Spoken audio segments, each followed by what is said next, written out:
Eric Beimfor was too busy to draft tonight, so he once again has left the keys to me to make sure that Silas doesn't do anything remarkably bad on this draft.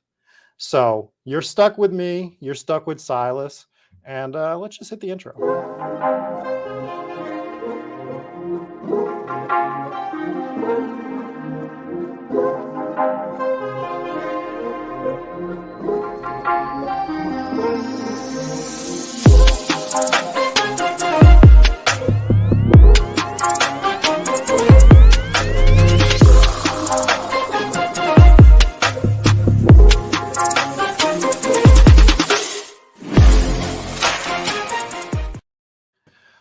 All right, Silas, what have you learned this week while drafting? I'm just going to throw you right into the fire. I don't even want to say hello to you. Sick of So, yeah, obviously, puppy season has been graced upon us within the last, 10 days or so? Yep. It's, 65% full, I think? So full. Biggest thing that I've been learning is, get unique. It's a snapshot of ADP. We were talking about it today that we were surprised it wasn't full. It's the first week of June. Right. So don't be afraid to get a little crazy, right? Like build some teams that have first place equity, but get some leverage on everybody else. So draft players that aren't being drafted. Don't be afraid to reach. Don't be afraid, to take some values. Just kind of play the puppy, especially at the lower price point, in a way that isn't how you're playing BBM. Just try out different things, see how you like different strategies, and kind of go from there. Is there a particular structure that you're looking at that you weren't trying in Best Ball Mania that you're trying a little more in the puppy? So, to be honest, I'm not really doing a lot of puppies. So, yeah. Not a man of the people. Silas is rich. I'm not rich, which is why I'm not doing puppies. So, I mean, I've done more, like I'm not afraid to get 3 quarterbacks late and just kind of see what happens. Really build in zero RB builds. So take 6, 7 running backs, kind of see what they look like. I'm using my puppy entries as kind of like a breathing way to see what I could do in BBM that I would actually like. So, taking those handful that I have and actually going from there. So for me with the puppy, and if you're doing different things in the puppy than you are in Best Ball Mania, just to see if you like it, throw out what you're doing in the chat before we jump into this draft we're about to do. I've been doing a lot of, the whole bully tight end philosophy that people have. I've been doing it with quarterback. I've been trying to draft 2 of the top, say 7, 8 quarterbacks, whether it's Mahomes, Lamar, down to Russell Wilson. I'm trying to get 2 of those guys a lot just to see how those teams shake out, see if I actually like them. And I don't hate them. And I've been getting a lot of Lamar Jackson. Yep. Because his 5th round value right now just feels like a smash.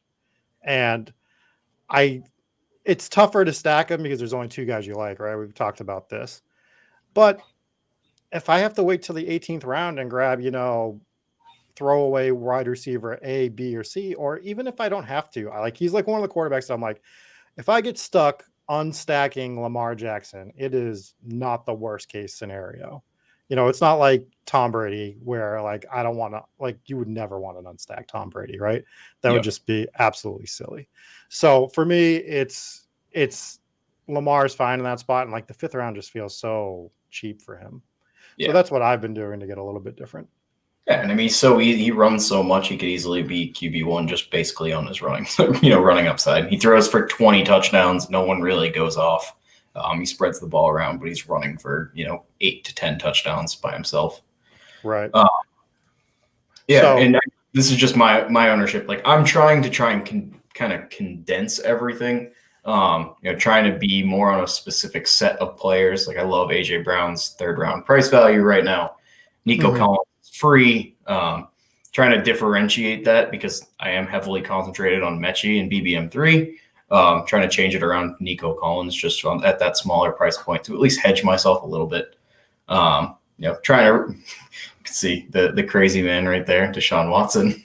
But yeah, just trying to I'm picking specific set players, trying to draft around them. Specifically. What is your thought process with Deshaun Watson? So literally, I literally am curious. It's changing. Originally, I'd say probably about a month ago, I was under the impression, I was like, what the hell is the NFL waiting for? I didn't think he was going to get suspended at all. I'm like, why are they waiting? But I mean, obviously things are changing where, there's been 2 new civil assault cases in the last week. I am potentially, I think he might actually get suspended all year. And he might be out the entire year. I mean, but I thought that as soon as the contract came down, as soon as they made it so that you only get paid like $3 this year, I was like, well, clearly they know something. They know something's coming. So that's just for me. I might have 1 share of Deshaun Watson, maybe 2. And that's only because he might have got auto drafted on my team somewhere. Because you know how it goes when you're drafting over 100 teams. Occasionally you're going to slip up and you're going to auto draft something. Yeah. And whoops, sometimes I got Deshaun Watson, but for me, and I've seen people taking him just like I see people taking Michael Thomas. And I understand the upside, but I'm not touching Michael Thomas, especially in the 6th, 7th round, somewhere in that ballpark. I just can't do it, man. So I was just curious to hear your take on it. You're laying off Watson now? Probably laying off him. I still might mix him in when I have an elite QB as my QB2. Just to try and capitalize on that because I really don't know if you necessarily need 2 quarterbacks. It's okay if you take a 0. Just try and get a little bit different. If he gets suspended for 12 games and is back for the playoffs and you have him on a roster that advances, that's significant leverage on the field. And I expect his price to go down. So I'm definitely going to take my foot off the accelerator and actually taking him. But he's moving back in my ranks. All right. Why don't we go ahead and jump in our draft and kind of talk through some stuff? Because I noticed over the weekend, I jumped in a few, and the best ball manias sometimes take a little bit to actually fill. 2 left. Although we only have 2 left in this one. So if you're in the chat, make sure you are jumping in to draft with us. Alan says that he is stone cold fading Watson. He'd be lucky to get 6 game. Once it comes out, he will plummet. Well, I think what Silas is kind of doing is he's hoping for 6 games. If you're getting Watson at that price point with 6 games, then you are thrilled. For me, is he getting 10? Is he getting a whole year? And for me, it just feels like a whole year or closer to a year than 6. It's going to be some astronomical suspension. You're not going to suspend Calvin Ridley for a year and then not suspend Deshaun Watson with everything for a year is my personal thought on it. Yeah. And I think a lot has changed within that last week, right? So the last week, two additional civil cases, what they actually wrote is actually horrifying. I think you really, if you're the NFL, can't let it go unnoticed now. Mm-hmm. Whereas, before, he obviously didn't get anything. They kind of got thrown out the window. They hadn't really gone to anything criminal. And they were just kind of wading through the process. So, I mean, the information has changed, so you need to kind of adapt. Where originally I thought it was only going to be a couple games. I saw a tweet this week that said from, I believe it was his lead counsel, saying Deshaun's not going to be happy with what the NFL decides, which is obviously a huge red flag. Right. Can you scroll in just a little bit? And this actually works out perfect. We got the second slot. And Mike, I had a question for you about this specific slot today, which is I've noticed that Kupp has flipped McCaffrey over the last week or so. And what is your take? What are you doing with that? I mean, we're going to have to answer the question in a second anyways. What are you doing with this second slot with McCaffrey and Kupp? Ooh, Najee goes 1. Oh, well, I guess now you're taking Jonathan Taylor. But play along with me here. So I'm taking essentially who I have to. So if McCaffrey's ADP was 2, Kupp's ADP was 2, it doesn't matter. I'm taking whoever's there, just because the chances that you get them at 3, 4, etc. is just so low, and I want ownership to all of them.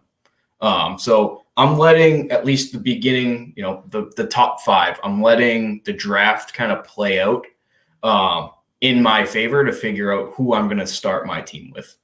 Does that make sense? No, it makes sense. I guess so for me, I'm probably going to take that same approach with those two, particularly going forward.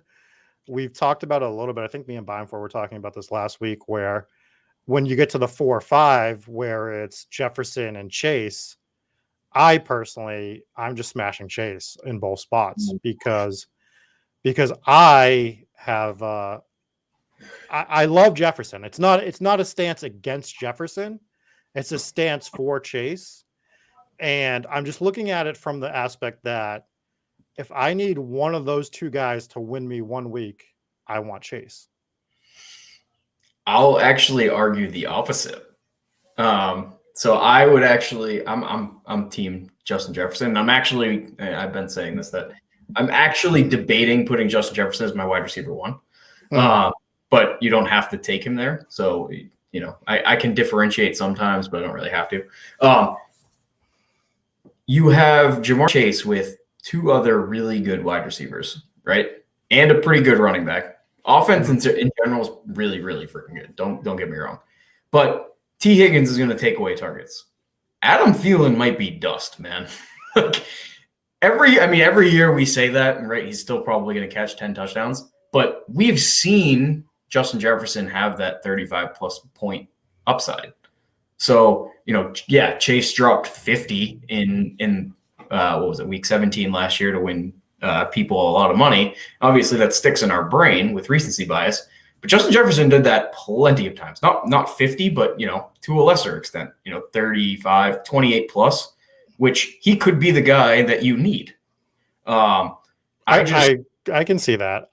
For me, I think Chase's upside is, for one particular game, is higher. And just to counter that 1 point, I've heard a few people say this about Justin Jefferson and Adam Thielen. It's like, yeah, Thielen could be dust, but how much more of a target share do you think Justin Jefferson's going to get than he's already getting?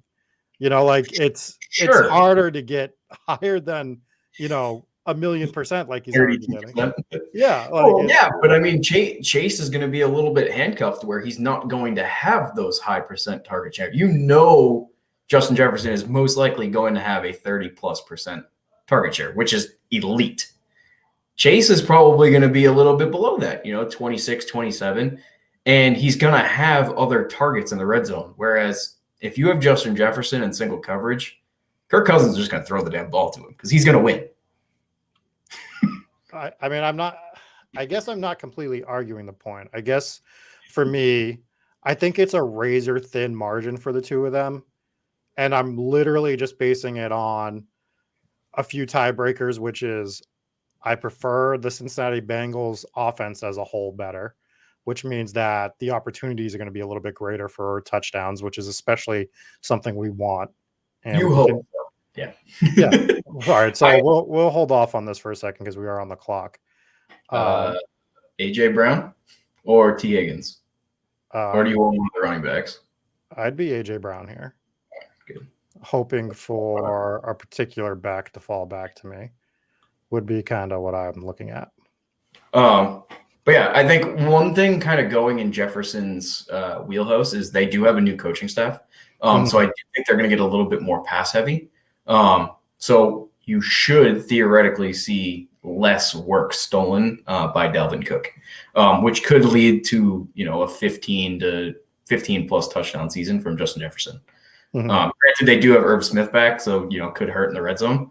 But yeah, I'm truly just betting on the fact that the man's a dog. He's numbered, top 3 in the league, and he doesn't really have anyone else to steal from. So yeah, again, my argument isn't against Justin Jefferson. Yeah, it's more about I'm pro Jamar Chase, and for me, it's like, well, what's my leverage with Chase? It's to draft him double. And it's like, well, then I have to lose Jefferson, which kind of sucks. And I would go Javonte Williams here for me, but I'm open to arguments. No, I don't. I mean, I don't think the only difference is JT Brown Higgins is a different start from the 2-hole, but you're really not getting that much differentiation. And I think Javonte has top 3 upside. So let's just grab the 2 best running backs possible. I mean, I can see the T Higgins thing too. I wouldn't hate it at all. I'm going to let you talk about Javonte Williams for one moment, and I will be right back. How's that sound? That sounds perfect. So yeah, Javonte Williams, obviously, Melvin came back, which definitely hurts his upside case. However, man can freaking ball. We saw it in the second half of the season. We started to see that the flip of kind of we saw the flipping happen in the second half of last year, where Javonte started to get a little bit more snap percentage. He was starting to get used a lot more in the pass game. Even if it is a 60-40 split, like what kind of was the second half of last year, Javonte flashed elite upside. So obviously in the third round, like you want that. If Melvin Gordon happens to get, oh wow, nice. Now it's nice and orange. If Melvin Gordon does get hurt, obviously Javonte Williams on one of the best offenses in the league goes into a top 5 role no matter what. He'll probably be drafted, you could make an argument right around that CMC Cooper Kupp JT range. So, kind of hoping for that. And then at the same time, like he can score 10 plus touchdowns easily. All right. So were you talking about Nick Chubb while I was gone for that 14? No, he actually sent that when we first started. Okay. So I see Best Ball Moderate has the caption that Chubb could eat. I don't dislike Nick Chubb, but I mean, I think you've probably heard others make this argument. We always wonder what Nick Chubb would be with Kareem Hunt down. And we found out last year that it's still a running back by committee at the moment. So even with him down, Dearness Johnson came in, and Chubb's still a top 3 round back. It's just I don't know if you're ever going to get that like stud workhorse running back that we want from Chubb. Yep. So that's the concern with Nick Chubb, personally. Well, and Dearness Johnson just signed his tender. They drafted Jerome Ford. It's just like there's way too many people there for me to feel comfortable. Obviously, we know Nick Chubb is probably one of the best pure runners in the NFL, so he can drop like 30 plus any given week. I feel like you're going to potentially run into some inconsistency, problems where you don't really his upside on any given week is up there, but his floor is just so low. Right. And just to like make a partly pro Nick Chubb argument, I'm still on team Kareem Hunt's not going to be on this team by the start of week 1. I've been on that. I might have been the first one on this bandwagon. I feel like I was on that by myself for a while. I'm like, why are they going to keep Kareem Hunt? It doesn't make sense. And then everyone was like arguing with me about it, like, for all different reasons. And now I'm starting to see beat writers and some other people say some different things. Beat writers saying they still think that Hunt is safe, but they're not 100% sure. Stuff like that. Where would you want him to go? I know you have a pretty big, heavy investment in the big board. Where would I want Kareem Hunt to go? Yeah, that's a good question. I mean, the team that honestly makes sense, and you guys aren't going to like it, would be Jacksonville, right? With the Robinson injury, yeah, and ETN coming off the injury, just having like that person to take a little bit of that workload off of ETN from a football standpoint. I mean, that would make sense to me. Does he want to go to a team like that? The 49ers make sense too. I know they drafted a guy, but we know how San Fran is with their running backs. Seattle will never be shy about trying to get another running back. So. But for me, that's who I'd be looking at. I mean, all the way down the line to Houston. There's plenty of teams that could use a Kareem Hunt. Yeah. I think best case scenario for him would probably be New Orleans, right? Get rid of Mark Ingram, bring in Kareem Hunt, use him with Alvin Kamara. And if Kamara gets suspended, like, just kind of seems pretty blatantly obvious. Although I kind of feel like, with that craziness with Kareem Hunt, I mean, he has $6 million left. That wouldn't be dead money; it's just actual his salary. It's kind of free money for them. They could just move Dearness Johnson, who's a little disgruntled himself. Yeah, I don't think they will, though. I think they'll try to work that out. And I think that him signing kind of makes me think that's why Hunt's going to go somewhere. Yeah. So Matt wants Kareem to go to Kansas City for next chaos. All right. DK is interesting. Terry's kind of interesting. I've been off Amari Cooper, but I'd be interested here. I would be on McLaurin probably of the wide receivers here, with DK pretty close. I'm pretty low on Amari this year, just based on a number of different things. I was actually going through that today because I went through the Spike Week ranks, just kind of double check everything. And Beimfohr has Godwin at I think he's like a tier 5 wide receiver, like 28 or something like that. I was going to ask him about that because he has Cooper pretty high up there. And I personally, I prefer Godwin over Cooper. I don't know how you feel about that, but everything's kind of progressing well for Godwin. He has the better team. We have no idea what's happening with Deshaun Watson. Can Jacoby Brissett handle Amari Cooper? His inconsistency values, we're on the clock here, so we could take Godwin. We could take DK like you have, or if you wanted to go with the 3 running back build, you could take Breece Hall. Yeah, I'm kind of off on that right now. I don't really want to build. We could build hyper fragile, but I feel let's grab the 2. Let's grab DK because you still might be able to go hyper fragile in the 4th round. I mean, in the 6th round. In the 6th round, we'll see what comes back to us. Sometimes you can, sometimes you can't. And that's some of the hyper fragile builds I've been messing with. Oh, Best Ball Monitor brings up the other team I was going to bring up, which is Saquon needs a backup. Kareem Hunt in New York makes a whole lot of sense, to be honest. Yeah, so that's a great call. I was going to bring that up. The one to Kansas City, there's no chance. They'll never bring Kareem Hunt back there unless he wins a Nobel Peace Prize. That's the only way he'll go back to Kansas City after the reason they had to let him go and everything. I know he hasn't gotten in trouble again, but that they already have PR disasters going on in Kansas City. They don't need another. They don't need to bring that back. Interesting that I'm looking at the board. Travis Etienne went at 42, ahead of Zeke, ahead of Dobbins, ahead of Hall. He's been jumping up the board the last week.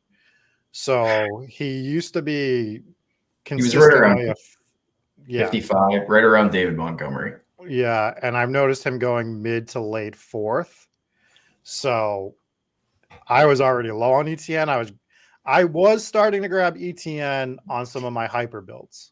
My hyper fragile. You were very few, because I was trying to flirt with what did I like as hyper fragile and how far could I push it. And I felt like Breece Hall, ETN, maybe J.K. Dobbins, maybe. Oh, I'm getting hot on J.K. Dobbins. That team is going to run and run and run. Mm-hmm. And even if he plays 45% of snaps, 2 years ago, Mark Ingram was an RB1. He's miles better than Mark Ingram. Right. So you might be able to flirt. I mean, and I'm not one of these bros that's like, oh, if you do hyper fragile, you can only have 3 running backs. I'm fine with taking a 4th, in one of the later rounds as a flyer if the rest of your team is pretty much stacking up the way you want it to. If you want a 4, I mean, why do you have to be 3? Who made that rule? Is kind of the way I look at it. Why can't I do 4? Like what are we doing? So there's certain players that there's also that dead wide receiver zone, which I think is around 15, maybe in general, where you just look at the wide receivers in round 15, you're like, well, all these guys suck. And the Alec Pierces of the world. Yeah. And it's like, there's some wide receivers I'll take flyers on, but they're later.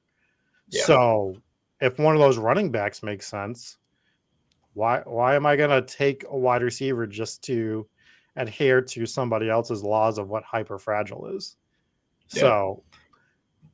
So Pete actually does, I think, says it in a good way. He treats hyperfragile as taking 4 and no more. Like he'll go 3 relatively early, like in the first, 7, 8 picks. He'll have 3 and then won't go past 4. So he'll just grab 1 later just to kind of supplement the 3 that he grabbed.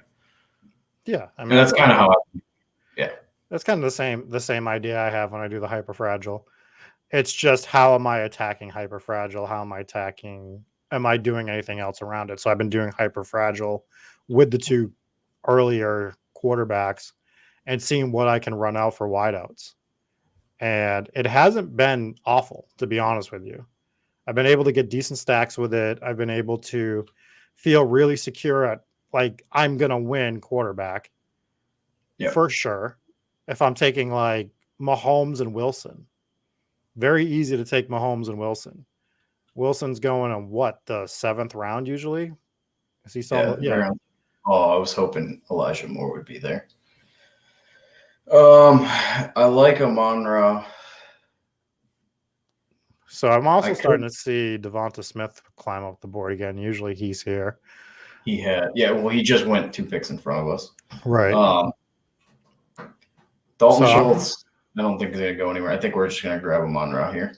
Unless you like the running. No, I'm fine with Amon-Ra. Okay. Yeah, I think we're beyond doing a pure hyperfragile build at this point. I mean, theoretically, you could take Josh Jacobs. I still think Josh Jacobs could be an RB1, and you could take that one. Hands off the rest of the way. Probably grab 1 more. Mm-hmm. I probably wouldn't do it with Antonio Gibson, just because there's way too many question marks. Lance at 73. Okay. I'm interested in Wilson here. I like Ayuk, and I could get in on Josh Jacobs. Anybody else you're interested in?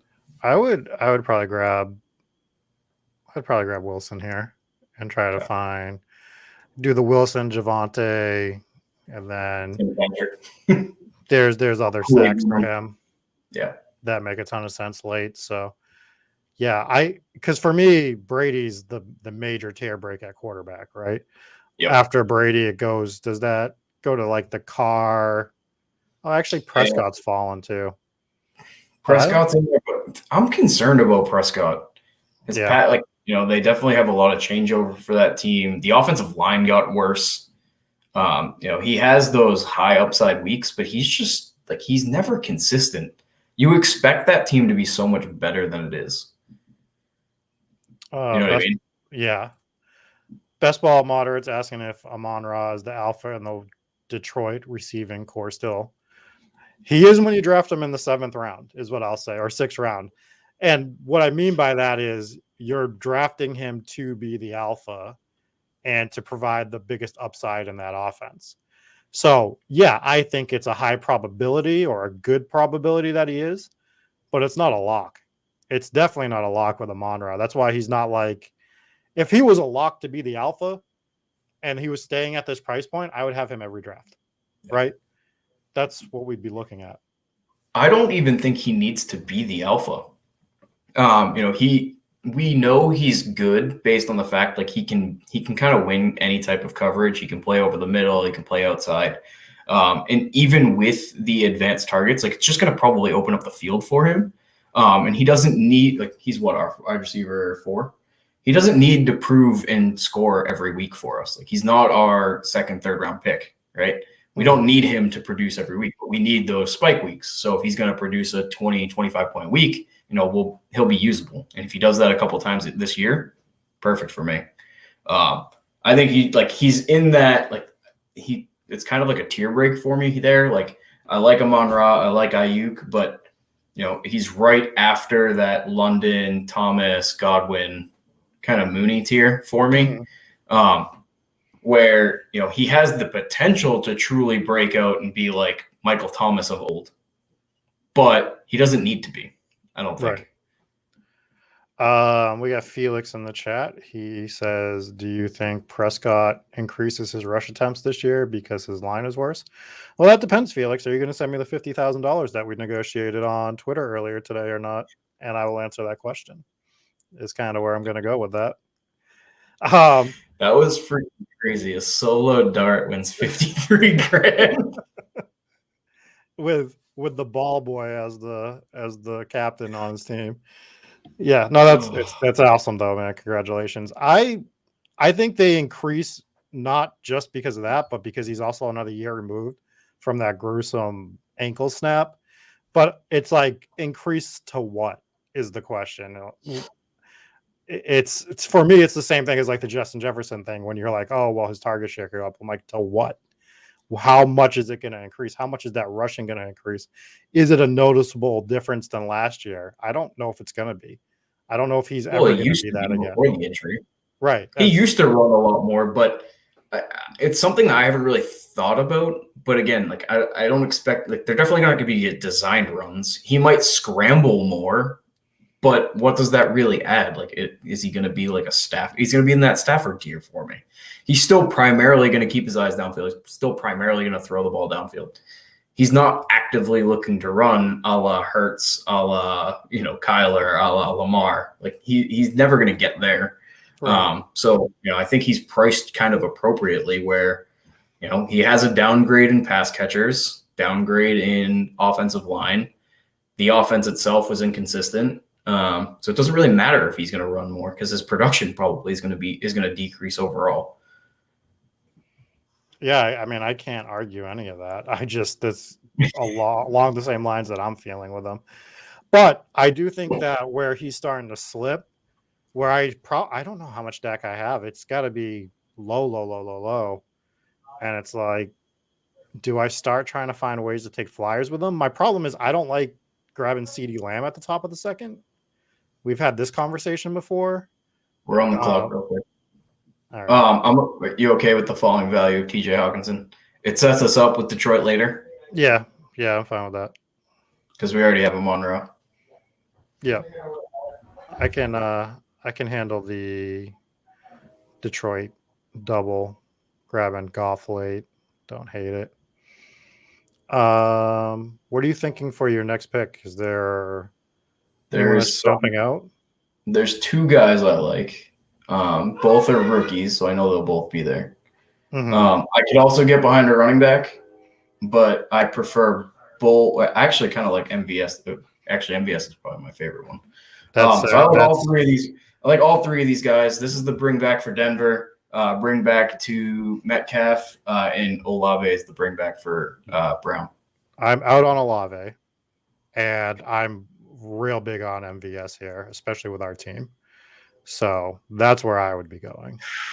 I do like Wilson, but where we're setting up this Denver stack, I'm going to grab MVS just because it's our primary. Yeah.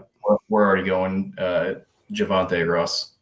So I do love Olave this year, though, and he's really starting to scream out as a value for me. I can't. I'm just fading New Orleans. Like, I've made that stand. The only guy from New Orleans that I'm even taking is Hill, and he's starting to come up too much for me. And I'm only taking him because he's put in as a tight end. It's literally the only reason. Yeah, not in on Taysom Hill. Well, it makes when you were getting him in the 18th, and he's your third tight end for a guy that isn't going to play tight end. He's going to be a gadget player that's going to throw the ball, that's going to get handoffs, that's going to get goal line work. Is he, though? Of course he is. It's a new coaching staff. It's not, though. It's not a new coaching staff, though. It's a new head coach and the whole staff. He doesn't have his best friend and dad just like holding his hand, putting him on the field. It doesn't matter. They are still going to. He's not the backup quarterback, so it doesn't help you there. It doesn't, but he doesn't need to be the backup quarterback to run the plays that he was already running when he was doing the gadget wide receiver / quarterback / running back role. He's going to stick in that role. They're going to find ways to give him the ball. Otherwise, why is he on the team? Right? Like, because Sean Payton's an idiot and gave him $16 million. But they're going to use him. I'm telling you, like, in the 16th, the end of the 16th round on, it's like whatever. I preferred him in the 18th, but they are going to give this guy the football. The problem is the Saints are going to suck. They're going to be an awful team, like real bad team. And it's just how many of those are going to be convertible touchdowns for him, because they're not going to score a lot of points this year. And that's why I'm out on the Saints. They're not going to move the ball. It's not going to happen. I don't see any value in that offense other than Taysom Hill, maybe. Yeah, we can agree to disagree there. I'll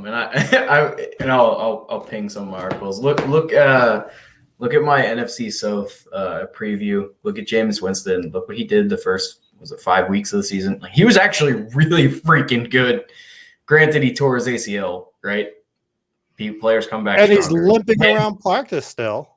I don't care. He's going to be. It's June. It's June. I just don't think that team's going to be any good, to be honest with you. Like, I just don't see the upside. No one's good in the NFC. No one's good in the NFC South except for the Bucks. Well, no one's good in the NFC besides the 49ers, Rams, and maybe the Packers. Like, who else is good?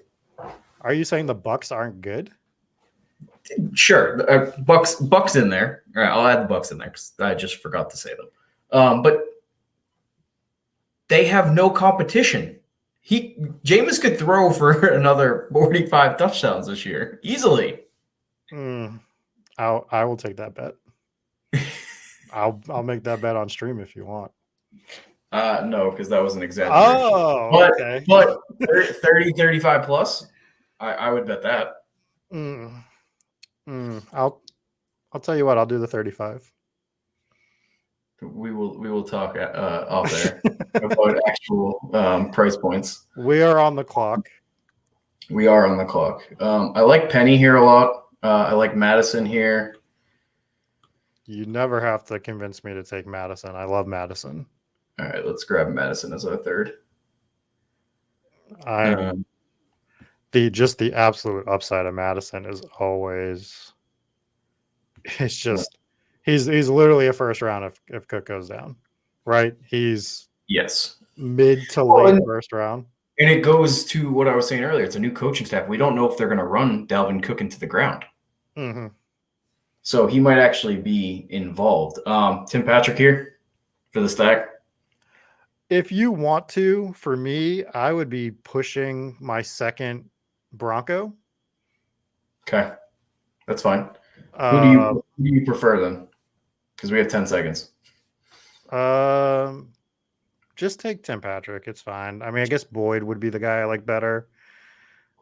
Tim Patrick makes a lot of sense, though, because we can still grab the other Bronco that I want, and it would make sense as well. Yeah, we got it. We're good. Fine pushing it. Tim Patrick, he's like Timmy 10 points. Like, he's fine. I don't really see him kind of going off, especially with Russ. He doesn't really fit that play style. Like, Rush wants to push the ball downfield, whereas Tim Patrick's kind of that mid to intermediate range.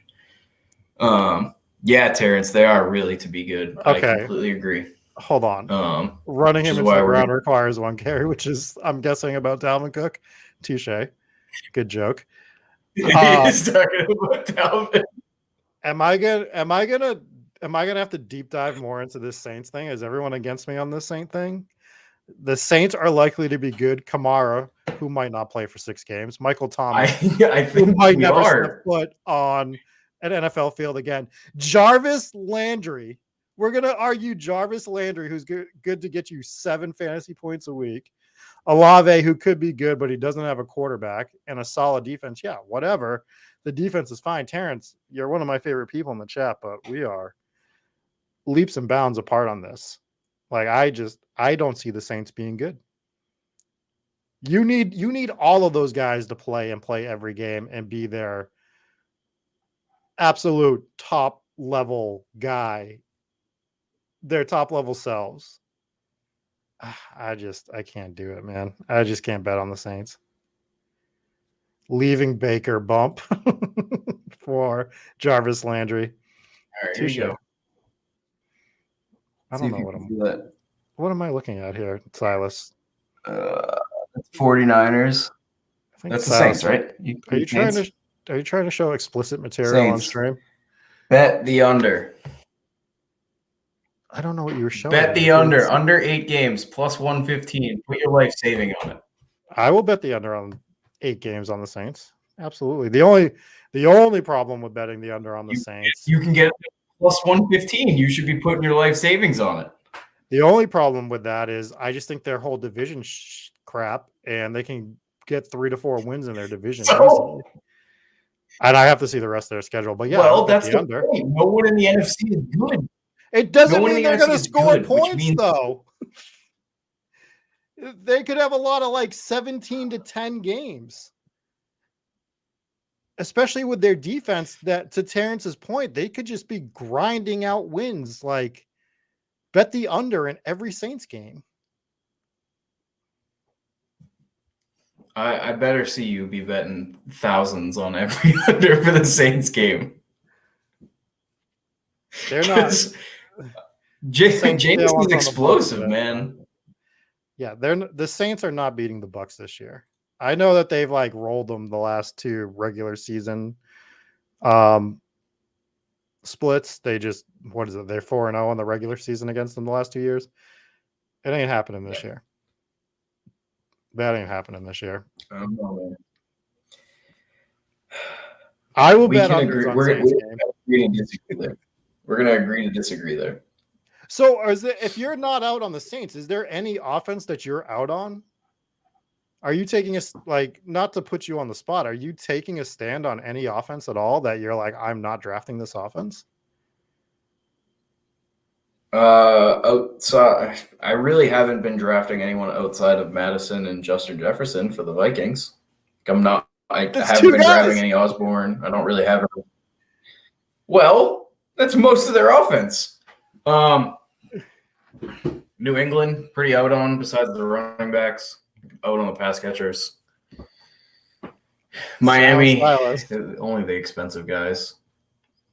So no, not really. I mean, I can see paths to everything, man. You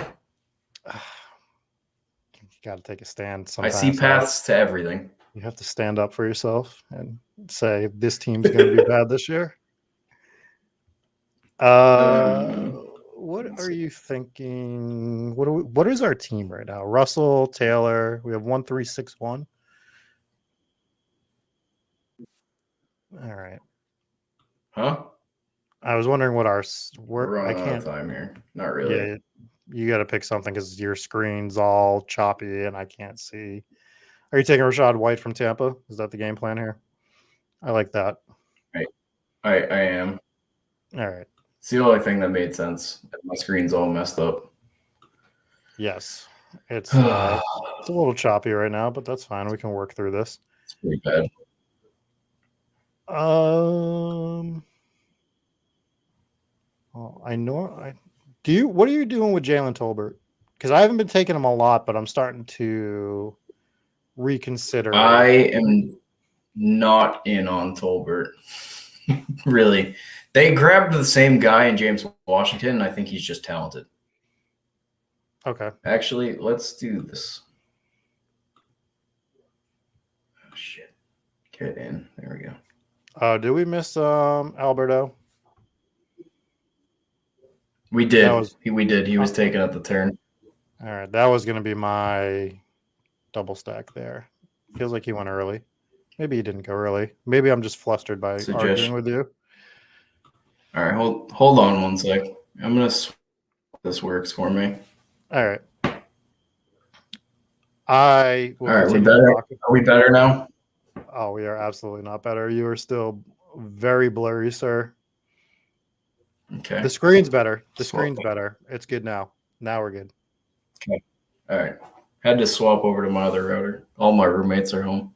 I will say, for anybody watching, I apologize. Next month, this won't be happening. Me and my girlfriend are moving out. We should have better Wi-Fi. Should just be the two of us, so less devices.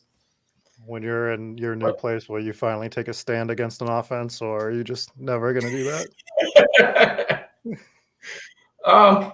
No, probably not. I see upside cases in every offense possible. There's really not an offense that I'm like actively fading. I might not grab so I'll say Houston. I'm not actively grabbing anyone really from Houston besides the last two receivers. Poor. Besides the last two wide receivers, I'm grabbing one guy at the end of drafts. Like, I'm not going and stacking. I guess the Titans. Yeah, that's a good one. I guess I do take against the Titans. It also sounds like you're taking a stand against the Cowboys. Like, name a Cowboy. That's price related. Like, I would because I like Tony Pollard. Yeah, I mean, there's somebody on every team that I actively like. Fading the Raiders is a terrible idea. Yeah, and I think that is an anti-$1 million take. I am grabbing all the Raiders I can.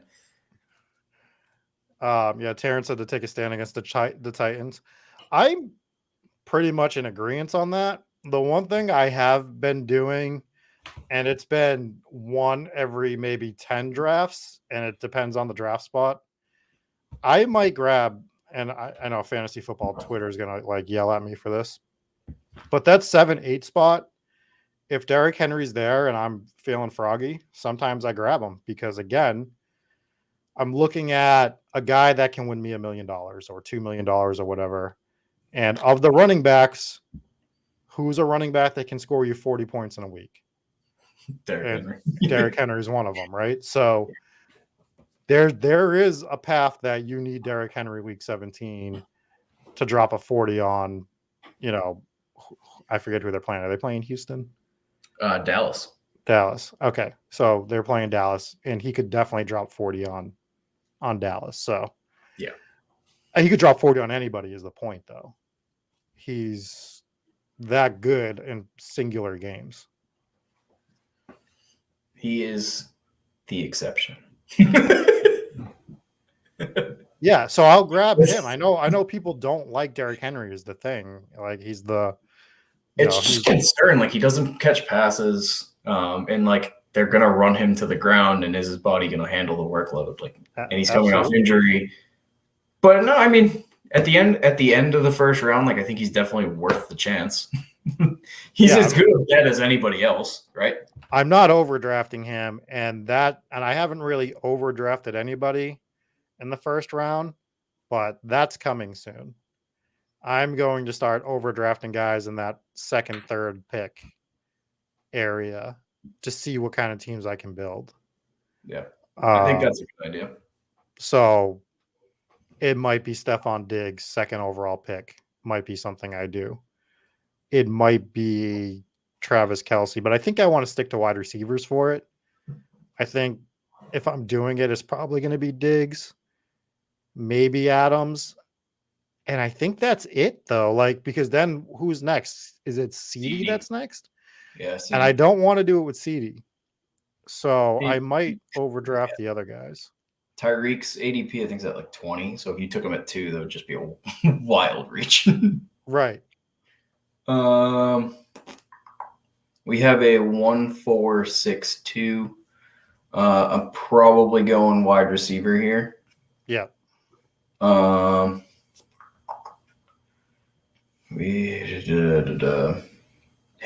reach, or not really reach, but let's grab our Denver guy just because I don't know where else to go. Yeah, go ahead and grab Hamler. I don't want to get sniped because the guy between us has a 1-6-2-4 build. The guy that's drafting Najee 101 in every draft says that Derrick Henry catches passes. And it's true. He was catching more passes last year. Stop the myth. Stop the propaganda on Derrick Henry. I'm saying to draft Derrick Henry, by the way. I wasn't knocking Derrick Henry. It's Silas who refuses to take a stand on an offense that is bashing Derrick Henry. Will Fuller? Anyone? Do you like Will Fuller? I do. I have a lot of Will Fuller. DPJ is a bring back with Terry for week 17. You better star somebody, buddy. Actually, let's go Curtis Samuel. You're too late. I was going to bring up Curtis Samuel, and I didn't get there in time. I'm going too slow today. It happens. So Washington sounds like a team that you might be fading. You're taking a stand on Washington other than trying to draft Curtis Samuel there? We have Terry McLaurin. Oh, that's true. We do have Terry McLaurin. But they are a team that gets overlooked.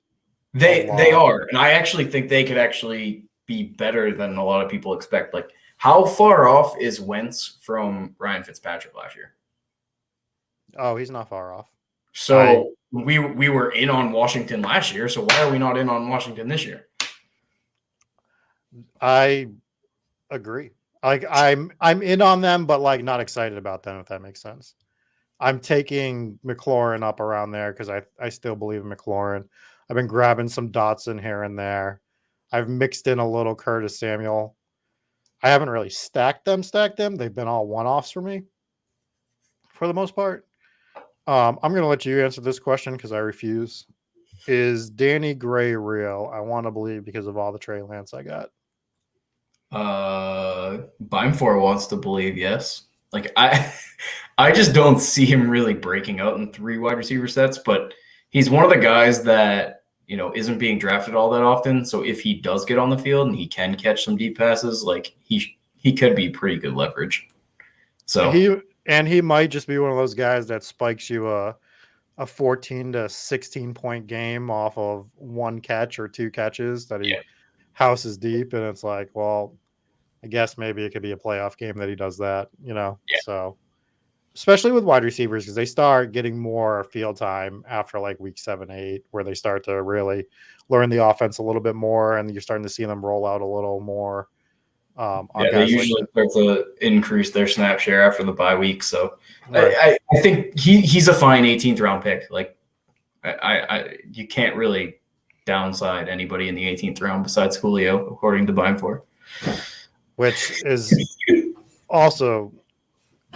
a crazy thought to me, because of all the guys in the 18th round, as soon as he signs to a team, he's jumping 4 or 5 rounds. So why are we not just smashing Julio now? Because when you're looking at the 18th round, it's like, well, if Julio just turns back the clock just a little bit, he doesn't need to be primetime Julio. But if this is a guy that can get you 700-800 yards and like 7 touchdowns in the 8th round, why is that an improbability? Eric's home thing is he's been injured the last few years. He hasn't looked the same. Yada yada yada. But man, I'm not gonna make that argument. It's not my argument to make. If it's anything, the argument is the one that Daigle had, where as soon as he signed the contract, all the beat writers were like, Julio has changed. The coaching staff noticed he changed. He doesn't care anymore. And is he ever able to get that level of care back would be the question. So I know that's like a narrative street thing and not a health thing, but we see that happen with guys. They sign these big contracts and they're just like, peace out, mentally checked out, don't want to get hurt anymore. You kind of seen it with Debo a little bit. Not that he won't go out there. I don't know what he's going to do after he signs, but he's already telling you he doesn't want to do what he's been doing. So, you're about to be on the clock. This is where someone took. Oh, good. Someone took Jared Goff. So I'm gonna suggest somebody else in just a moment, I think. I mean, do you want to take Wentz since we have? That's exactly what I was gonna say. I was gonna say we wait, but do you want to just take him now? I'm fine either way. I mean, I think we grab him and then. I was gonna wait until the 17th just to see if we could get him to sneak by, but I guess this guy only does have 1 quarterback. So. Yeah, and he's also a guy that took Najee at the 101. I actually want to see his team at the end. Who's the Murphy? C. Murphy. Who the hell? Oh, I guess he has Chark. Oh, he has Jameson too. Damn it! I guess it makes sense, but goddamn. I want to grab probably because our quarterbacks are fine, tight ends are fine. I would say 1 more running back and 1 more wide receiver. I lean grabbing a wide receiver here. Well, My question is, do you want to grab Robinson since we want another running back? We just grabbed Wentz. I don't think he's going to catch passes. Yeah, that is the problem. I don't want to grab. I like Bourne if we're grabbing a wide receiver. Yeah, I'm fine with one. Bourne this late, just shower narrative stuff with Mac Jones. It's fine with me. He's a guy that I'm not like overly targeting, but when he's there, I'm like, oh yeah, I'll take Kendrick Bourne. I'm never stacking Mac Jones either, though. That's the thing. I have, I think, a few Mac Jones shares, and it's only when you grab like Henry, and then you're grabbing either Tyquan Thornton late in the 18th or Bourne. I've grabbed some Nelson Aguilar just because he's probably going to be on the field. Right. And I'll say one of my favorite 18th round picks, not really favorite, but guy I'm sprinkling in on tight end, like late tight end builds. I'm still mixing in Johnny Smith. Call me crazy. Yeah, I actually grabbed him in the draft the other day. Call me crazy. Oh. God damn it, I was hoping for Keontae Ingram in the 18th round. Terrence says he's full fading Julio and Sammy Watkins. Sammy Watkins makes sense only because he's making literally like peanuts. He's making like $1 million. Yeah. So he's not guaranteed to make the roster. Yeah. I mean, I'm not grabbing Sammy Watkins. I'm also not grabbing AJ Green, who is going ahead of Julio. It's like, if I'm going to bet on one of those two guys to have a year that I want to use in best ball, I'm just going to bet on Julio in the 17th, 18th, personally. Yeah. Oh my God, more Trey Lance questions. Can Trey Lance be anything but a disappointment? Is there a narrative that fits a story that actually turned out good with a similar backstory? How about this? Instead of answering that question, we tell the podcast feed what our team is. Yeah, let's do that because I'm sick of Trey Lance stuff. So we have a 2-4-9-2 with one pick remaining. Russ, Wentz, JT, Javonte, Alexander Madison, Rashad White, AJ Brown, Terry McLaurin, DK Metcalf, Amon-Ra St. Brown, Marquez Valdes-Scantling, Tyler Boyd, KJ Hamler, DPJ, Kendrick Bourne, TJ Hawkinson, and Cole Kmet.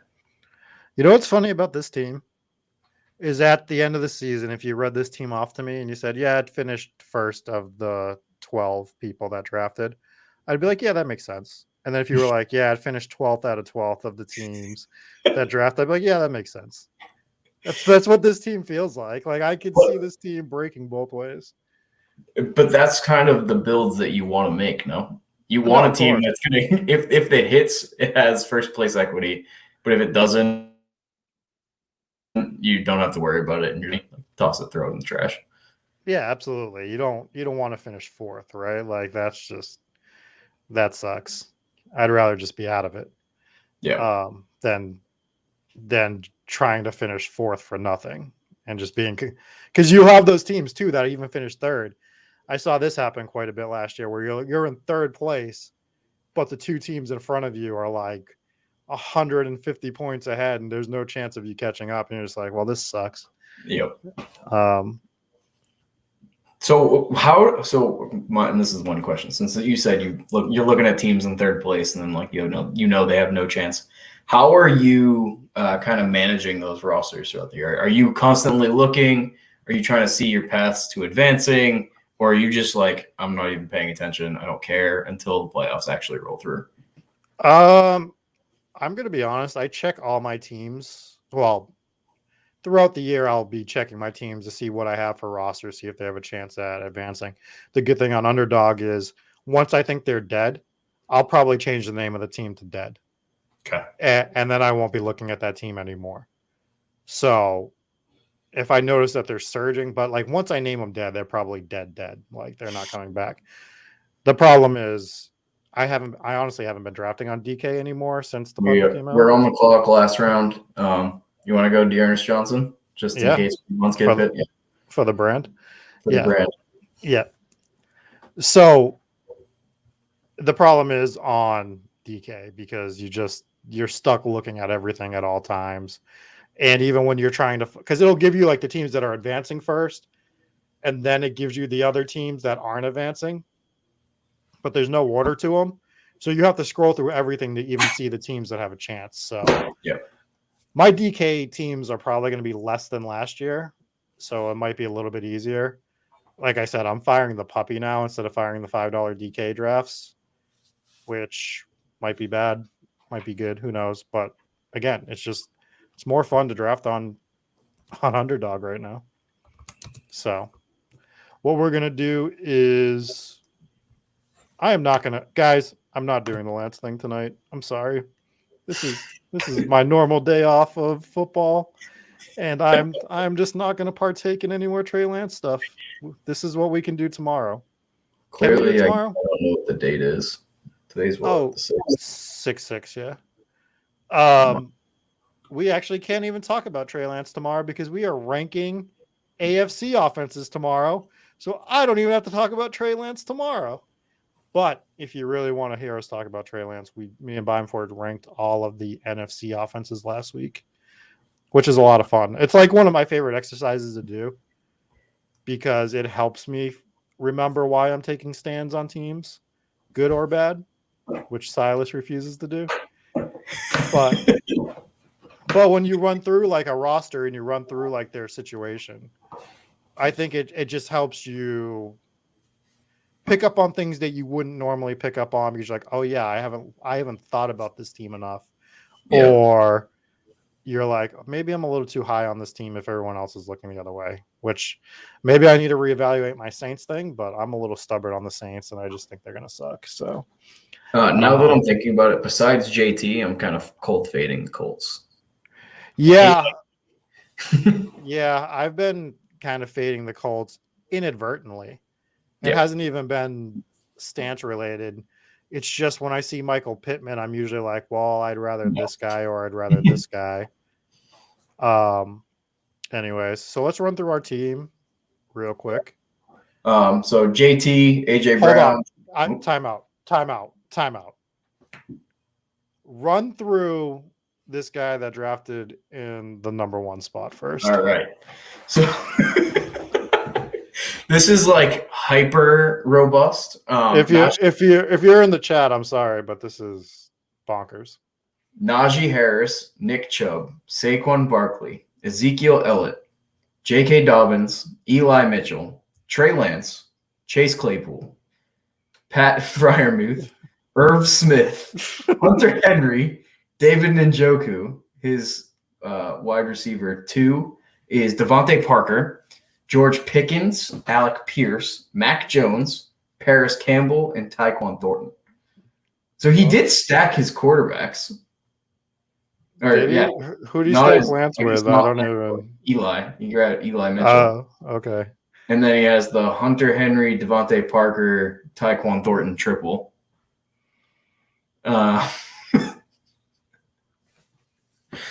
It's a team. That's getting unique. That is. You started with six running backs to start? 6 running backs, then grabbed a quarterback, then 1 wide receiver, then 4 tight ends. And then is probably, honestly, that's probably why we didn't get Alberto, because he was doing that. He probably started some sort of weird tight end run, right? He didn't. No, he didn't, because he grabbed Freiermuth early. Goddard went late. Gronk kind of in the same area. Smith went early. Hunter Henry went a little early. Gesicki right around ADP. It's just Alberto on the wrong side. It's right around ADP. He's right around 135. I'm just flabbergasted by this team. That is a heavy bet on New England. I guess he's really playing into the fact that his running backs are going to get hurt, but they're just going to continually swap spike weeks. So he grabs 6 in hopes that he's going to have 25 plus games every week. And in that case, he's hoping that the rookies break out early. Jesus. Dude, what is that? All right. He's not hitting with the gritty. Right? Yeah, that's the ultimate McGriddle team, not the gritty team.